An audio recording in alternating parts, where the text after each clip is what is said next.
But you understand how someone can be so powerful. Talking about Wike. Wike was threatening Bala Mohammed in Bauchi that I'm going to send fire to your state. Do you know what that means? So maybe Fubara should never have been enticed by the aroma of the food Wike was cooking. Or perhaps it would still be in a better position now because, His Excellency, you are a civil servant. You were a civil servant. You were never a politician. You don't have structure. You don't have grassroots.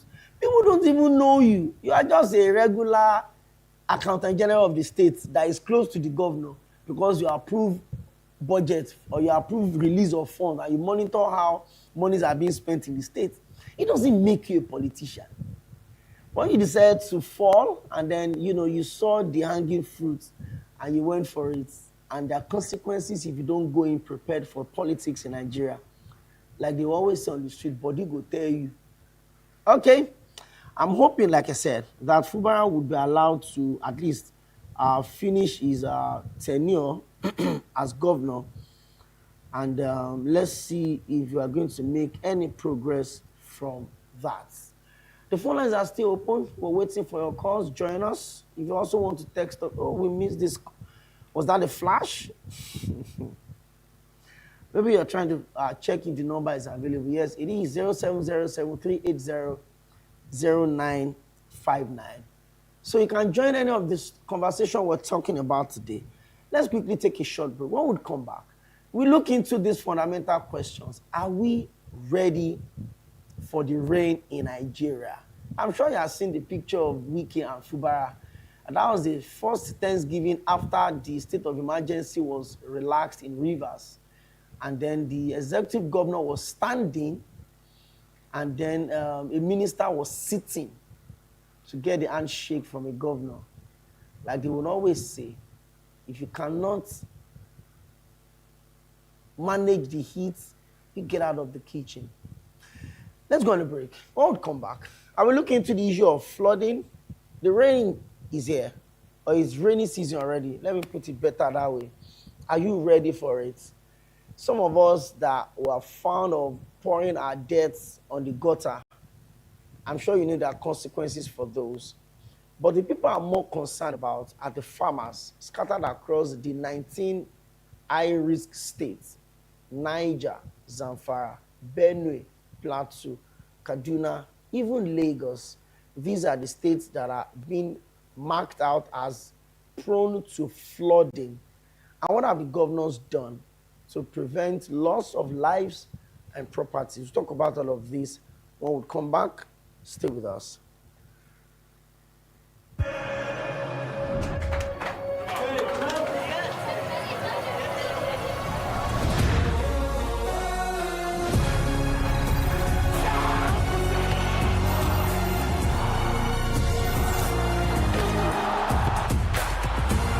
From 11 June to 19 July, everything can wait. The FIFA World Cup 2026. Catch all 104 matches on 4 dedicated channels, live on SuperSport, only on DSTV.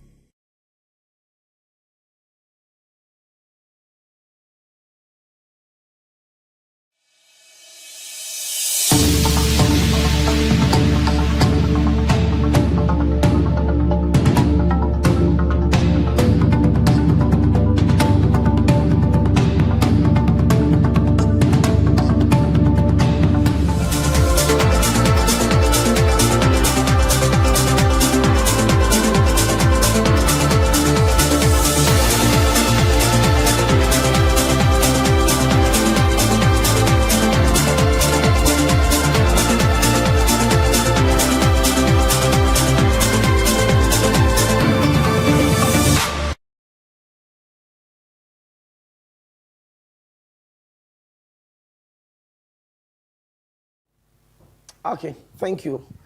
Maybe one of these days I will show you clips of the behind the scene of what goes down in the studio when the cameras are off. But it's a pleasure to have you join us. And I hope you've been having a good time since you started.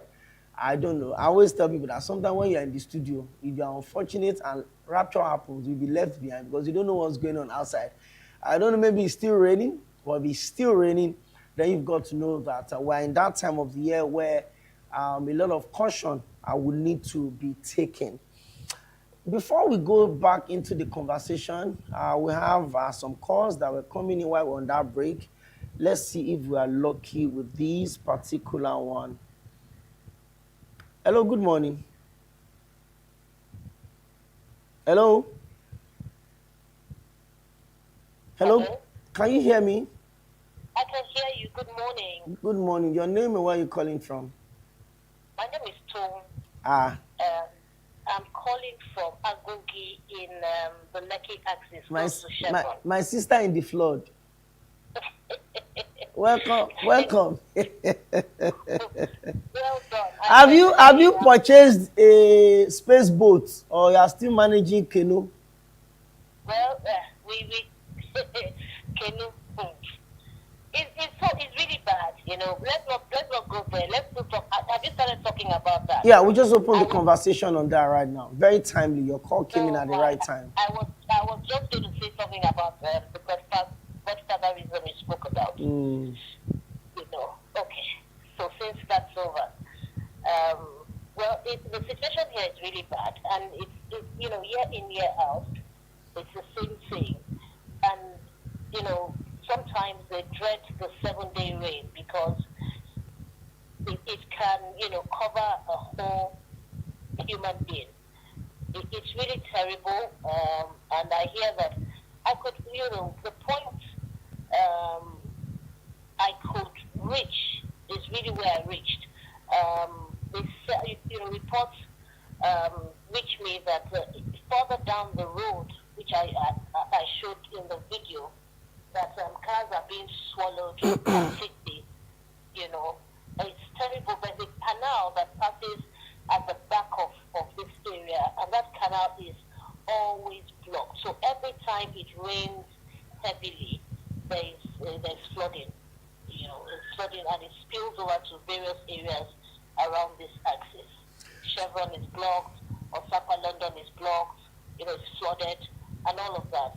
You know, so we'd like to appeal to the relevant authorities to please do something about it.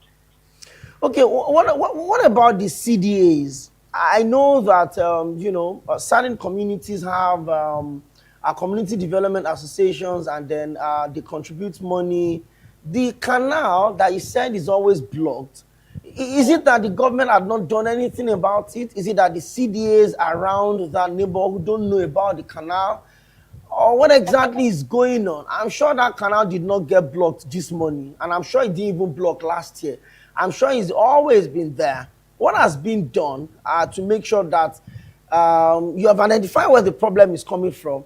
Why should you allow the problem to continue to, you know, disturb you? I'm seeing videos right now, and you know, this is where you can brag if you have an SUV. And in fact, there are certain SUVs that you cannot put your head. What is going on? Is it that the CDAs didn't do anything, or the government have not responded to some of these issues, especially in respect to the Asset Canal?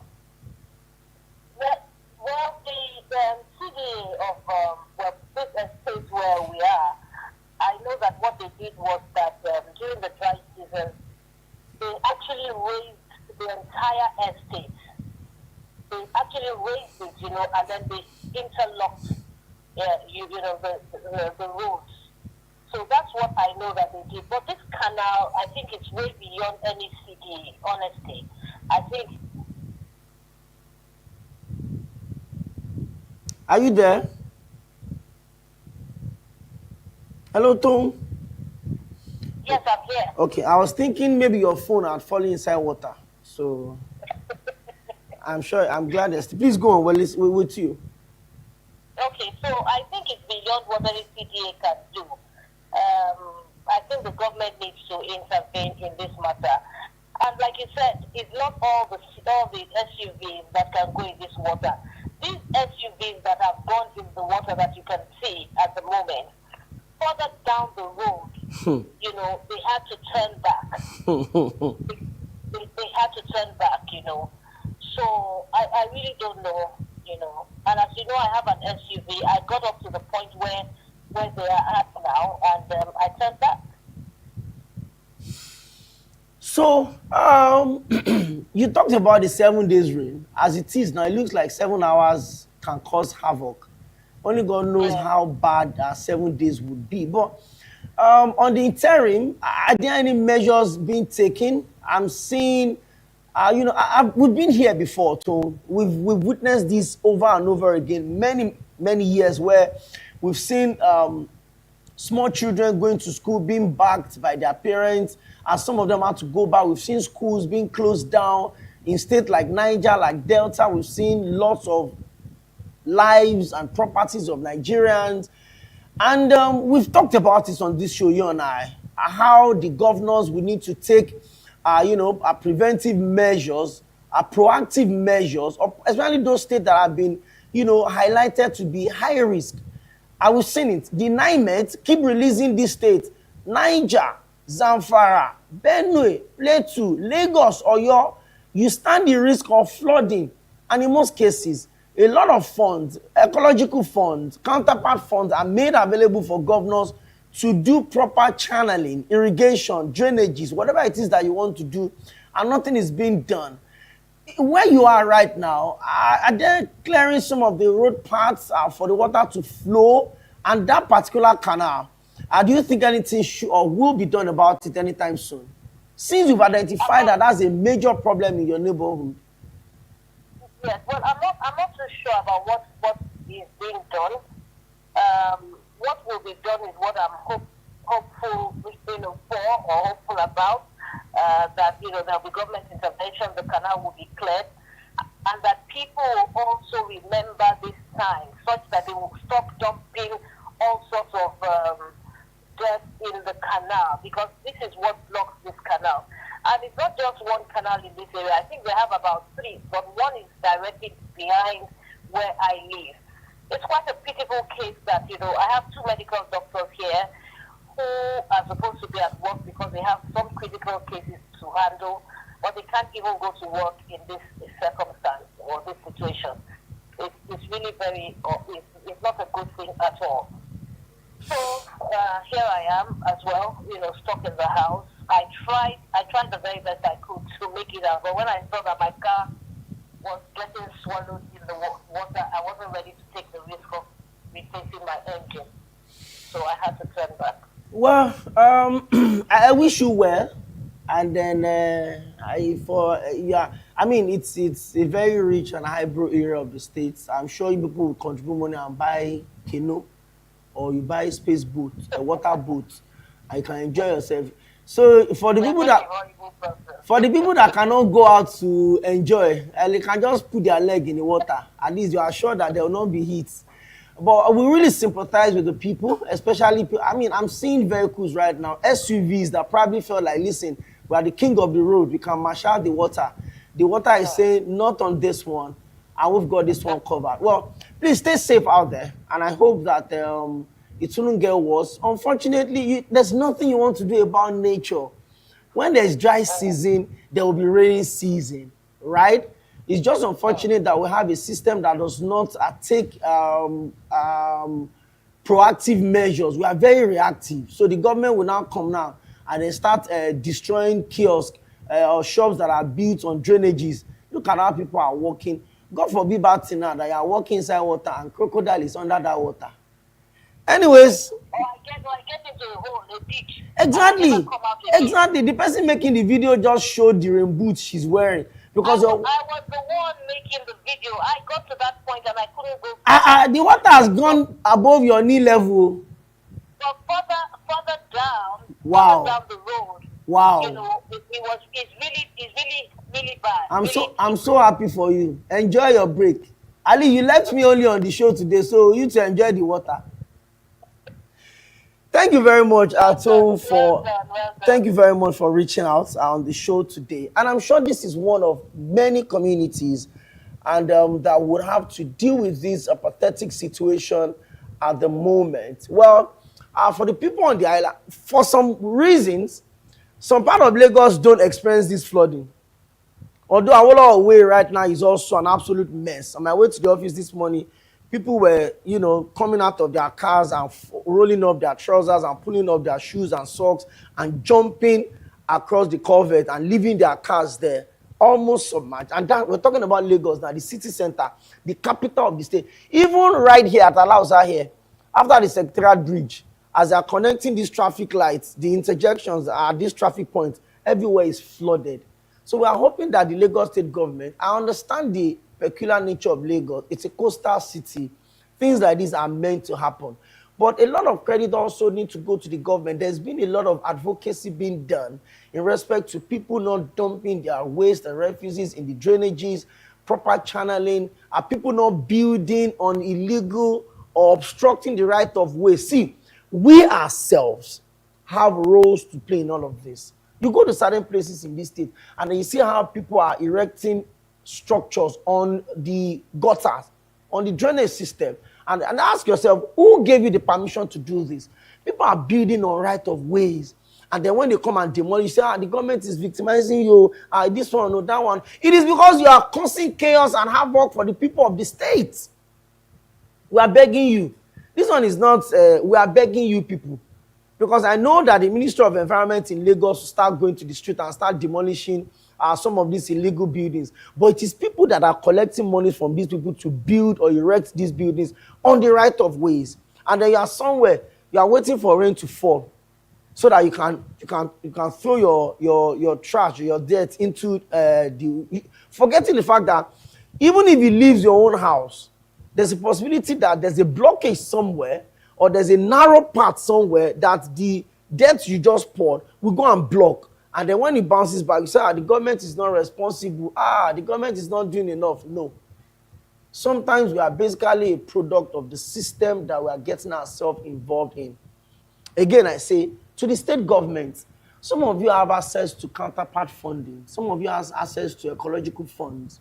Some of you have access to some of these monies. But you choose to do whatever you want to do with it instead of making sure that your people feel safe. Like I said at the start of this show, I pray it doesn't happen, but I will not be surprised if it does, that we have flooding again in Niger. Now that the authorities have said 11 local governments in Niger State are at a red alert, that's brick zone, that they could experience dangerous and devastating flooding. Well, let's hope that the governor of the state is doing something to make sure that the unfortunate loss of over 200 lives last year in Niger State does not repeat itself. And also to the governor of Lagos, I know there's a lot of politicking and politicking going on around, but please don't abandon the people. Your deputy is now a full-fledged governorship candidate. You know what that means. They would have to also focus on his own campaign. And you, the governor, His Excellency, Governor Olusola Sanwo-Olu, you would also want to get involved in the re-election bid of President Bola Ahmed Tinubu. So my fear is that Lagos could be left on autopilot. And Lagosians don't deserve that. We are big. We're an economy of trillions, the 5th largest economy on the continent of Africa, one of the fastest growing economy in the world, one of the fastest growing cities in the world. We have all of these for us. So the world is watching how we handle it. So for the people in Tone Zone, I'm trying to understand how those celebrities should drive their fast cars. Because if you bring out those cars from your house now, body will tell you, well, we're preparing for the weekend, and let's go a bit sporty. If an Arsenal fan, 22 years wait is over, but officially, Arsenal will be crowned as the winner of the 2025-2026 Premier League season in England. They waited for 22 years since they moved from their old ground Highbury to the new magnificent Emirates Stadium. They've never had a title parade with the Premier League on it. Big players have come from the likes of Mesut Ozil, Alexander Lacazette, Premier Aubameyang, even Cesc Fabregas. All of these guys have been a part of this system, but they never tasted glory. Okay. At the end of the day, Mikel Arteta came in about 6.5 years ago, delivered an FA Cup during the COVID, and it's been a steady progress from 8th position to missing the Champions League by 1 point to Tottenham Hotspur, to qualifying for the Champions League, qualifying again for the Champions League, making it back-to-back semi-final in the Champions League for the first time in 140 years of Arsenal. And also, since they made their only final in 2006, where they lost to Barcelona 2-1 after Jens Lehmann's first red card, Arsenal have not made it to the Champions League final. But hey, it will be a clash of two giants, both teams that are familiar with each other. Twice they met last season. Of course, PSG were lucky. They won the Champions League. Now they've also won the French League. Arsenal have also won the Premier League. So the final in Budapest on the 30th of May will be a clash of champions. Will PSG retain the Champions League trophy, or would Arsenal do the impossible, or let me put it this way, unimaginable? So Arsenal have had a time where they had the invincibles. Would they have the unforgettable? If Arsenal wins the double, they will have a title parade on the 31st of May in London. And my friends are saying, okay, come over for the title parade. And I said, do you know how much they sell tickets? All right, ladies and gentlemen, we've come to the end of the conversation today and ultimately for the week. I hope Monday is not too far for you to join us. Don't miss us too much. And I'm hoping again that rain will not fall on Monday morning so that Tone will be able to join us and will drive the conversation. My name is Okpayemi Akende. Enjoy the rest of your weekend. And if you think we're exaggerating how poor Nigerians are, if you go for one best tomorrow, leave the table, go to the back of the hall where the caterers are washing plates, and then you see how Nigerians are begging for food. We don't deserve to live that way. Stay safe. And don't forget, if you want to leave MITV, add plus to the back and stay with us. Join me again on Monday. Bye for now.